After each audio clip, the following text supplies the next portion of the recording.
Solomon Northrop travaillait dans les champs. La saison de la récolte du coton commence à la fin du mois d'août. Et chaque esclave reçoit un sac muni d'une sangle qu'il passe autour de son cou, de sorte que l'ouverture du sac lui arrive à la poitrine, tandis que le fond touche presque terre. Et chacun reçoit aussi un grand panier d'une capacité d'environ 2 barils où il déverse le coton quand le sac est plein. Les paniers sont emportés dans les champs et placés au début de chaque rangée.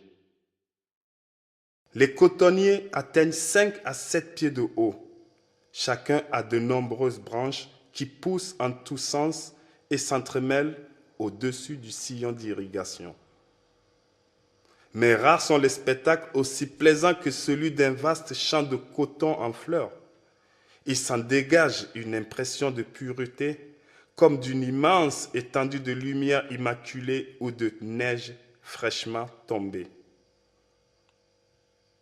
Les esclaves y cueillent parfois un côté d'une rangée avant de remonter de l'autre, mais le plus souvent, ils travaillent par paires, de part et d'autre d'une rangée et cueillent toutes les fleurs en laissant les capsules encore fermées pour un passage ultérieur. Mais lorsque leur sac est plein, ils le vident dans le panier et tassent le coton en le piétinant.